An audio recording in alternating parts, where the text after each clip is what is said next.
एक गांव में 3 लड़के रहते थे, राम, श्याम और राजू। तीनों के पिता काफी अमीर थे। तीनों का बचपन बहुत अच्छे तरीके से गुजरा था। उनके माता पिता कभी भी उनकी कोई भी मांग को अनदेखा नहीं करते थे। राम के पिता सरपंच थे, श्याम के पिता एक कारोबारी थे और राजू के पिता एक किसान जमींदार थे। छोटी उम्र से ही उन सबको लाड़ प्यार ने ऐसा बना दिया था कि उनको ना तो मेहनत का पता था और ना ही उनको समय की परवाह थी। अक्सर वे सारा दिन बस घूमते रहते थे। नशे और अन्य भोग विलास में डूबे रहते थे, जिससे उनके गांव वाले भी दुखी थे। सरपंच और बड़े लोगों के बच्चे होने के कारण उनकी कोई शिकायत कर पाने की हिम्मत नहीं करता था, जिससे उनका मनोबल और बढ़ गया था। एक दिन उनके गांव में बहुत तेज बारिश हुई, जिससे सब लोगों को नुकसान हुआ, जिसमें इन तीनों के पिता भी थे। लेकिन इतना कुछ होने के बाद भी उनके बेटों का वही हाल था। वो बस घूमते रहते, नशा करते, भोग विलास करते। माँ बाप काफी चिंतित रहा करते थे। ये तीनों भले ही कितने ही गंदे थे, लेकिन इन तीनों के अंदर पता है एक एक खास बात थी, जिसकी पहचान किसी को नहीं थी और उनको खुद को भी नहीं पता था। राम एक बहुत अच्छा नेता प्रतिपक्ष था, क्योंकि अपने पिता के पास रहते हुए उसको इसका काफी ज्ञान हो गया था, क्योंकि उसके पिता सरपंच थे। श्याम भी इस तरह से बिजनेस की समझ रखता था, क्योंकि उसके पिता एक कारोबारी थे। राजू खेती का काम जानता था, क्योंकि उसके पिता जमींदार थे। पर अपने गलत कामों की वजह से उन सब ने अपने इन टैलेंट्स पर ध्यान ही नहीं दिया, जो कि उनकी सबसे बड़ी कमजोरी थी। इस तरह से इनकी बदमाशियों को देखकर इनके पिताओं ने इनको सीख देने की सोची। तीनों पिताओं ने आपस में बात करी और उसका एक हल निकाला। तीनों पिताओं ने अपने अपने काम अपने अपने बेटों को सौंप दिए, जिससे उनको समय की कद्र का पता लग सके। तीनों के पिता ने एक वसीयत बनाई, जिसमें यह लिखा था कि 1 वर्ष के अंदर इन तीनों को 10 लाख रुपए कमाकर देने होंगे, जो बिना किसी गलत काम के कमाए गए हों। और तीनों को अलग अलग स्थान पर रहना था। इन तीनों को 5-5 लाख रुपए भी दिए गए, ताकि उनको अपना काम स्टार्ट करने में दिक्कत ना हो। पहले तो सब खुश हो गए कि भैया हम आजाद हो गए, हमको पैसे मिल गए। और ऐसा सोच करके इन्होंने फिर से काफी सारा समय मौज मस्ती करने में लगा दिया, जिससे इनका नुकसान भी हुआ। इस तरह से 6 महीने गुजर गए। फिर उनको एक दिन अचानक से एहसास हुआ कि अगर हम शर्त हार गए तो हम अपनी अपनी जायदाद खो बैठेंगे। धीरे धीरे उनकी चिंता बढ़ने लगी। एक दिन वो इसी उधेड़-बुन में एक पार्क में बैठे थे और कुछ डिस्कस कर रहे थे कि उनको एक छोटी सी लड़की मिली।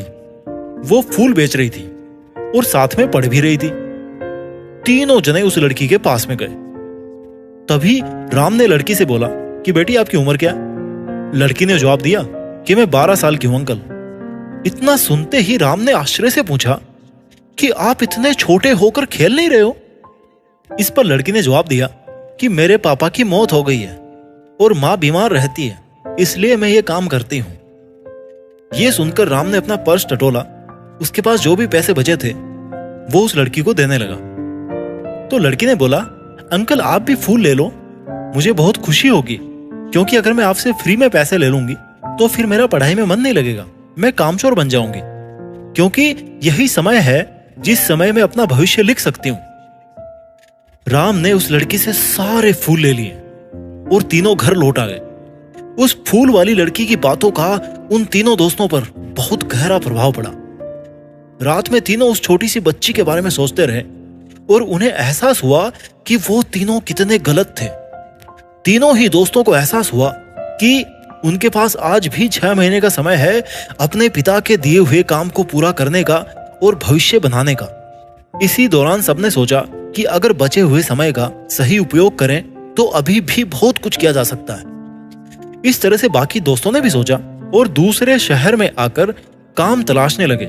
पर उनकी शर्त में एक शर्त यह भी थी कि उनको जो भी काम करना है वो अपनी पहचान बताए बिना करेंगे, जिससे ऑब्वियस सी बात थी कि उन तीनों को काम नहीं मिला। और जब काम नहीं मिला तो उन्होंने सोच लिया कि अब अगर वो कुछ भी करेंगे तो अपने गांव में जाकर के ही काम करेंगे। भले उनके पिता कुछ भी सोचे, वो अपने गांव में जाएंगे और अपने गांव में ही कुछ नेक काम करेंगे, भले ही उनको अपने पिताओं की वसीयत ना मिले। तीनों लड़के अपने गांव में फिर से आए और अपने अपने पिताओं से जाकर के मिले और उन्होंने अपने अनुभव के बारे में बताया और बोला कि वो आगे से ऐसी गलती नहीं करेंगे और वो उन्हें माफ कर दे। लेकिन पिता तो शर्त पे ही अड़े थे। लड़कों को कोई दया नहीं मिली। तीनों को फिर से दुख हुआ कि उनको अपनी गलती का एहसास होने के बाद भी उनके पिता उनका सपोर्ट नहीं कर रहे। और अगेन फिर वो रात भर सोचते रहे कि अब क्या किया जाए। तीनों ने मिलकर के एक स्कीम निकाली। राम अपने मित्रों के साथ में मिलकर लोगों की प्रॉब्लम सुलझाने लगा, जिससे उसको गांव की समस्याओं का ज्ञान हुआ। इसी तरह श्याम भी गांव के विकास के लिए नए नए तरीके सीख गया और राजू को किस्मों और बीजों का ज्ञान हो जाने से उसको काफी फायदा हुआ। तीनों ने मिलकर अपने बाकी पैसों को सही ढंग से सही जगह लगाकर गांव को एक नया रूप दे दिया। उनकी कड़ी मेहनत से गांव के लोग तो क्या, दूसरे शहरों के लोग भी उनकी तारीफ करने लगे। उनका गांव तरक्की करने लगा। नई तकनीकों के कारण हर वर्ग के लोगों से उनका जुड़ाव होने लगा और एक समय आने के बाद में उनके पिताओं ने भी उनको माफ कर दिया। इस तरह से दोस्तों, उन तीनों को समय की कीमत का अंदाजा हुआ कि पहले वो कितना समय बर्बाद कर रहे थे, लेकिन जब से उनको समय की कीमत का अंदाजा हुआ तब से उन्होंने समय वेस्ट नहीं किया और काम करके पैसा कमाया, नाम कमाया और ये सीखा कि ईमानदारी से जिंदगी कैसे जीते हैं। दोस्तों, इस वीडियो को बनाने का मुद्दा यही है कि आप सभी समय बर्बाद ना करें। समय बर्बाद करने के हजारों तरीके हैं, लेकिन आप ऐसा कोई तरीका चुनिए जो आपकी जिंदगी बदल दे, इस समाज की जिंदगी बदल दे, इस देश का भविष्य बदल दे। आई होप आपको ये स्टोरी अच्छी लगी होगी। अपना ख्याल रखिए और देश में खुद के नाम के साथ साथ दुनिया में भी देश का नाम कीजिए। जय हिंद, वंदे मातरम।